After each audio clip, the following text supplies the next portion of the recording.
From Studio 3 at Buzz TV, it's The Horse's Mouth with Tom McManus. All right, welcome into another edition of The Horse's Mouth here on Buzz TV. Back in my bar, of course, back at Tommy Max. We're talking podcasts and we're talking technology, a little bit of this and a little bit of that. Brought to you by our good friends at truckcrashlaw.com and The Carpet Man. Charlie Walker and Quinton Harris are here from What's Your One More. Charlie, how are you, my friend? Good, brother. Good to see you. Good to be here. Good to have you at the bar Yeah. finally, man. I see you around town on occasion. Yeah. How's life? Good? Good. And you're producing this great podcast. You and Quinton have started What's up, together. good to see you. It's good to be on the show. Thanks for having us. Yeah, great to have you. Tell us about the podcast. Tell us what you're talking about, how long you've been doing it, and what's happening. Yeah, so we've been doing it for about 6 months. Been in the banking business for 22 years, and my kids were like, Dad, you know, this is their concept, man. They came up with it, the whole idea, the whole concept, so I was super stoked. Met up with Charlie. I was like, hey, man, you've got the background in this. He's like, dude, this is exactly what I've been trying to do. I'm like, are you serious? And it was just a match made in heaven. So we hooked up in June. July, we started producing, went live in October. And, we kicked out about 52 episodes, and we've kind of climbed the charts, man. We're in the top 10% of podcasts right now. Awesome. And we're very stoked, man. We're very, very stoked. Top 1.5% in our category on Apple. So. What's the basis? So it's all about investing, financial growth, and we have to kind of break up the monotony because that's not the most exciting thing to talk about all the time. So we have really amazing guests that come on the show that kind of help break that up, from world economists to Miss America 2017 to motivational speakers, you name it. We've really been blessed by a lot of people that come on the show and just kind of grace us with their presence. It's been pretty awesome. Like when you like equity, debt, trying to find those kind of vehicles, whatever. Everything so one of the positions I have with the bank is forecasting, and so we do a lot of economic forecasting. Talking to me right now, the news gives us a ton of headlines, so the topics are endless for us. So we're constantly, like we just did one, 2 days ago on the whole, thing that they're talking about on mortgages on May 1st. We broke that down, all the media, cleared up all the, the insanity they're talking about, and cleared the air on that. Prior to that, we talked about some of the insurance conundrums that are happening in the state of Florida. I remember when you hit me up about the SVB thing. Yeah, we broke down. I felt like I was a news anchor. It was like, get to the studio now. We're going to break down how this whole thing collapsed and where it blew up. Talk about it. The FTX collapse. We've had some crypto experts on the show. I mean, it's just so much to talk about. So what's the latest with crypto? Sorry to cut you off, John. It was so hot. So is it still hot? I mean, it's our understanding on it right now. There's people that are still in it that have been in it that kind of have pumped it back up, but you don't have a lot of new investors coming into it. You just have more people that have been in it pumping more money to get it to rally back up. And so there's some yields to be made in there that go up and down. But the reality is it's hovering somewhere between like that 19 and 30, which is a wide range. But in the crypto world, that's nothing. That could happen like in 2 days. So it is there. But it's still a viable asset if you want to take a look at it. And I would say we have a podcast with Dan. Yeah, with Dan Habib, who's considered a crypto expert on there.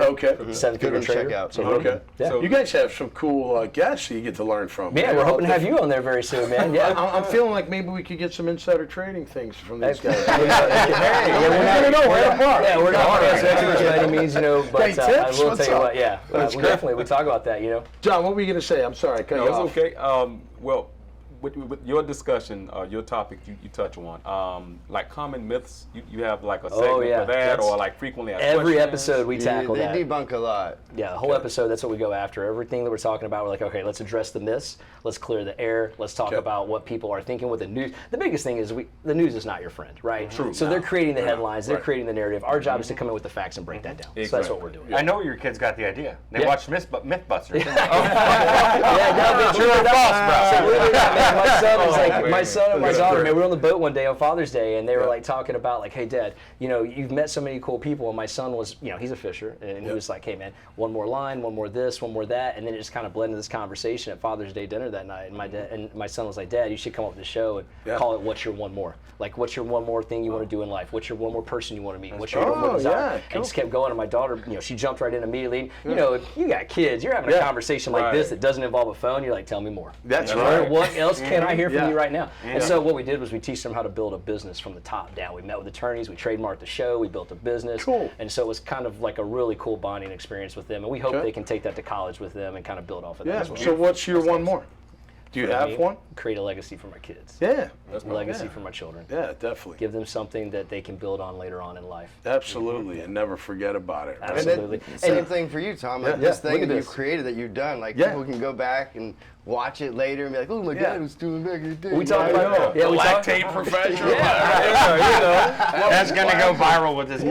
Man, we talk about this all the time though, but like leaving a legacy, like everything in digital age right now, like what you're doing and what we're doing, our kids can go back and listen to that forever. Without a doubt. Forever have a part of, right. you know, so whenever we have family come in town, Charlie, you're super cool about coming in and setting up like this stage and pretending like we're not doing anything, and he records it and makes an episode out of it. My family never knows, my wife's family never knows. Oh, nice. So we got all these time capsules we put together too with that.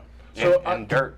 Yeah. Exactly. What, Get a little dirt. A lot of dirt. how about some of the guests? I know you had Mike Hollis, my former Yeah, we had teammate. Mike Who Hollis else on the have you had show. We've had Patrick Young on the show. Oh, John yeah. Gordon, like I said, Damon West. Lieutenant Brian Murphy was probably a 2-part episode that was like everybody was like, it's so intense we got done. He was a first responder on the scene of the mass murders that took place in Wisconsin. Oh, jeez. And at a mosque in Wisconsin, and he was shot 15 times by the assailant. Holy cow. And lives to tell the story. Wow. It was incredible. That is incredible. You had to That was peel a very everybody off the emotional seat. one. Oh, Yeah. I mean, there's a lot of times I'm at the desk and I'm sitting there off camera, but I'm like, Yeah. I'm just crying. Yeah, and tears right. up. Yeah, man. Yeah, Emotional. you're definitely moved by that one. We had Jared Rice, executive director of Yeah, I know Players. Jared. Yeah, I like of some of the course. artists. Yeah, We had that's right. Mark from Magic, the band. Why You Gotta Be So Rude. Oh, yeah. Next player was on there. One of my That friends, song. Tim, he's done the design. He worked for Atlantic Records. It was Bravado that was owned by Atlantic, or maybe it's Universal, whatever. It doesn't matter. But he did like Biebers and Gomez. Oh, and, like, wow. He's Cool. Rolling Arts. He's done Rolling Stones. He's done like all the artwork for their tours. Okay. His claim to fame was the Guns N' Roses jacket, the big leather jackets they wear with Nice. with all that on the back. There's a writer in AB that has written like for all, I don't know if you probably heard of him, I don't know his name, but supposedly he's written for all these humongous acts. He just kind of tucked away in AB, hanging out. Man, Talking about me? we've got so many great people around here, man. You just never know, man. All right, so talk about the financial future. What does the outlook look like, just for 2023 maybe, or the next couple years? It's going to be a bumpy ride for us, man. I mean, until this inflation gets under control, which, you know, right now, the problem we have is like all the data and all the metrics we use to compare everything, the goalpost is being moved all the time. The way we compare it, the way we do it, and the way the current administration wants to do it. So until the inflation gets under control, you know, we're going to continue to see a rise in interest rates. Hopefully it'll level off here very soon. Right. But, you know, right now it's where are what they you see at is right what you now? get. Where are they at right now? Well, I'm referring to the Fed funds rate. Yeah, You know, okay. So mortgage interest rates somewhere between 6.5%. Right, You know, we'd like to see them get back in the 5s. That would make everybody happy. 5s being the new 3s. Oh, yeah. That would really accelerate our market. But you know, what we don't recognize living in Jacksonville, we're so blinded to the fact that, man, I tell you what, we're just in a perfect place because our inventory supply is so short compared to the rest of the country. Our prices keep going up. Yeah. You know, and the demand is I so guess, high. you know, I mean, 6.5 sucks, but it's better than 8. It's better than 8. That's right. 10. Yeah. When That's it right. used to be, right? Yeah. I mean, there's something to look forward to. Well, you know, and you take a look at the national headlines. You know, you got Wall Street Journal says we're the number 3 best job employment city in America. That's a good All thing. And we're the right. number 1 net migration place in America. So you've got so many people moving here, and then just generational birth rates alone that become of age to start buying homes. The pool of buyers becomes greater and greater and greater every single the day. traffic on A1 ain't Isn't it beach. absurd, right? They used to And then take- they're putting in these traffic lights. said, I'm like, get rid of it. "Come on, I know, stop man." everything. Yeah, It's so unbelievable. you used to be able to get from like Beach Boulevard to PV in like 10 minutes. Good luck Not now. anymore. Never, No. never. Any time of day, Yeah. too. Yeah, we left yesterday to get here. Yeah, Lord help us with parking, man. That was a whole other We situation. arrived at work. So how can people find the podcast? Where are we looking? Man, thanks for asking. you at? We're Yeah. on every single platform: YouTube, Apple, Spotify, Amazon, Google. It's at Extra One More, LinkedIn, everything, every social media you can possibly think of. What'sYourOneMore.com with the number 1. What's your, Awesome. what's your one more? Yeah, I what's your one What's more? yours? You got one more? What's Do I your have one one more? more? Yeah. I'd go legacy. Yeah, you know, it's a great just leave one. You know, in college I was at a fraternity, and we won't go through it, but one thing they instilled in us was a poem that's called The Bridge Builder, and that's something I've lived by for a long time, and it's about, you know, professionals in our light and in the positions that we're in ourselves, just building that bridge behind us so that someone else tomorrow can cross that river, can cross that stream. Sure. Yeah, that's great. So I mean, I'd go with that, and I think it's beautiful what he's talking about in the amplification of crypto, because even in my industry and technology, you know, over the whole COVID conversation, the cybersecurity increase in interest rates, or not in interest rates, but costs 400 or 500% increases, which sure it needed an increase. It didn't increase for a while, but there's companies that couldn't do it. And the best story I ever heard was there was a medical group somewhere in the East Coast that couldn't get the cyber coverage they needed just because of the extreme, was like 900% increase or something like that. So they looked at their money and they had consultants come in and things like that. What do we do?